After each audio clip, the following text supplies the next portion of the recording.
بسم اللہ الرحمن الرحیم۔ السلام علیکم، میں منیر شاکر۔ باتیں تو سب بیٹھ کر بہت کر لیتے ہیں، میں بھی بڑی باتیں کر رہا ہوں۔ کرنے کا کام کیا ہے؟ کرنا کیا ہے؟ کوئی ہے سامنے ہمارے لاہ عمل کہ ہم کیا کریں تاکہ یہ معاشرہ بدل جائے، یا اسلام کا کوئی لاہ نظام جو ہے وہ ہمارے سامنے آ جائے جس سے یہ معاشرہ بدل جائے؟ کوئی چیز ہے ہمارے سامنے؟ کچھ بھی نہیں ہے، کچھ بھی نہیں ہے۔ ہم جب زور دیتے ہیں زیادہ اسلام پر آ جائیں اور دین پر آ جائیں اور بہت آ جائیں تو کیا زیادہ سے زیادہ کیا ہوتا ہے؟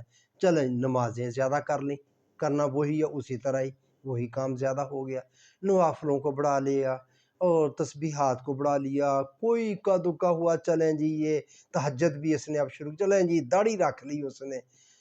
اور کیا ہے ہماری دینداری میرے بھائیوں؟ مجھے بتائیں تو صحیح، اس سے علاوہ ہماری کیا دینداری ہے؟ پیسے آ گئے تو بھاگے بھاگے ہم عمرہ کرنے چلے گئے۔ اب تو حج پر بہت زیادہ پیسے، عام بندہ تو کر ہی نہیں سکتا، وہی پیسے کا ہی کھیل ہے۔ عمرہ بھی پیسے کا کھیل کاروبار ہے، اور حج بھی اب کاروبار ہی ہے جو کراتے ہیں، جو جس طرح کا یہ ہمارا سلسلہ ہوا۔ تو کیا ہے یہ اس طرح بس؟ اور کیا ہے دینداری ہماری؟ اور کیا کریں ہم؟ تو میں عرض کرنا چاہتا ہوں جو میں نے تھوڑا بہت پڑھا ہے، جو میرے سامنے جو آبزرویشن مشاہدہ کیا، دیکھا جو کچھ ہے، تو میں کوئی آپ کو لاہ عمل نہیں دے رہا، میں آپ کو بتانا صرف چاہتا جو میں کہتا ہوں کہ یہ میرے سامنے یہ 3 نکات ہیں، ہمیں ان پر چل کر پھر ہم کہیں پہنچ سکیں گے اسلام تک۔ پہلے ان 3 نکات، یہ 3 نکات اس عمارت کے ستون ہونے چاہیے یا اس نقطے کا محور و مرکز ہونے چاہیے۔ یہ 3 نکات یہ ہوں گے تو پھر ہم صحیح پٹڑی پر چڑھ سکیں گے۔ اور بنیادی چیز سب یہی ہوتی ہے، جو بھی بات ہوتی ہے کہ وہاں معاشرے میں انصاف ہو، عدل کا نظام ہو، ہر جگہ پر آپ کو عدل ہو۔ تربیت کی ضرورت ہے، سب یہ بہت ضروری ہے کسی بھی صورت میں میں عرض کرتا ہوں، اگر یہی جو کچھ چل رہا ہے اب یہ ایک نظام سرمایہ داری ہے، اگر یہاں ہی عدل قائم ہو جائے، انصاف قائم ہو جائے، تو اس کے بھی ہمیں بے شمار فوائد حاصل ہو جائے، اس سے بھی ہم خوشحال ہو جائیں۔ اسلامی معاشرہ تو نہیں کہلائے گا یہ، لیکن پھر بھی ہم بہت خوشحال ہو جائیں، ہمارا رزق بہت آسان ہو جائے اگر یہاں عدل قائم ہو جائے۔ اور ایک اور بات، جو کچھ یہ مطلب ٹیکس ہے، یہ جس پائپ لائن کے لیے جاتے ہیں وہ لیکیج نہ ہو، وہ اس میں کہیں ادھر نہ پورا وہ قومی خزانے میں جائے اور یہی صحیح طریقے سے وہاں پہنچ جائے۔ ٹیکس ہے، جو زکوٰۃ ہے، یہ ہم زیادتی کرتے ہیں، زکوٰۃ لگ لیتے ہیں، ٹیکس لگ لیتے ہیں، یہ تھوڑا سا کام کر دیں کہ جو کچھ بھی ہم لیتے ہیں یا دینے والے جو کچھ بھی دیتے ہیں وہ سب زکوٰۃ ہے۔ تو وہ اگر صحیح طریقے سے، ایماندارانہ طریقے سے اگر وہ چلا جائے ادھر پائپ لائن کے ذریعے صحیح طریقے سے قومی خزانے میں، بیت المال میں، تو پھر انصاف سے آگے تقسیم کرنے والے ہوں تو پھر بھی ہماری حالت بدل جائے۔ بنیادی نقطہ انصاف کا ہے اگر آ جائے تو میں بات کرنا چاہتا ہوں اسلام کے حوالے سے۔ اسلام کا نظام جو ہے، جو الٹیمیٹ ہمیں جو حاصل کرنا ہے، جس پر جانا ہے یا کرنا ہے یا ہونا چاہیے، وہ اس کے 3 نکات۔ سب سے پہلے اس نظام میں جائیدادیں بنانا نہ ہو، یہ جو زمین کی ملکیت والی بات ہے یہ نہیں اس میں ہونی چاہیے۔ دیکھیں زمین اللہ کے لیے، اللہ سماوات والارض، اللہ کے لیے ہی ہے یہ زمین، جو چیز اللہ کے لیے ہوتی ہے نا وہ سب کے لیے ہوتی ہے۔ ہوا ہے، یہ سب کے لیے ہے، یہ کوئی کسی خاص کے لیے نہیں۔ آپ سمجھ رہے ہیں بات کو؟ اور آپ یہ سورج کی روشنی ہے، یہ سب کے لیے ہے، بلا کم قیمت آپ کو یہ چیز آپ کو میسر آ رہی ہے۔ اسی طرح یہ زمین ہے، اس کی قیمت نہیں ہے، یہ اللہ تعالیٰ نے فری آف کاسٹ آپ کو عطا کی ہوئی ہے، اس سے آپ نے فائدہ اٹھانا ہے۔ تو فائدہ اٹھانے والوں ان کی لمٹ ہونی چاہیے۔ یہ میں عرض کرتا ہوں کہ ملکیت کا جو کہ اس کو ڈیفائن ہونا چاہیے۔ ایک بندہ ہے، اس کو کتنی ضرورت ہے، کس طرح وہ اپنا پورا کرنا چاہتا ہے، اتنی زمین اس کے پاس آ جائے، یا اتنا گھر گورنمنٹ ڈیفائن کر دے کہ اتنے پرووائڈ کرے ان سے۔ یعنی کہ پہلا نقطہ جو ہے یہ ملکیت ختم ہونی چاہیے اور ملکیت کو ڈیفائن ہونا چاہیے۔ یہ مرکزی نقطہ جنہیں میں کہہ رہا ہوں، 3 نقطے کہہ رہا ہوں، تو ان میں سے پہلا یہ ہے کہ ملکیت کا تصور اس طرح ختم ہو جائے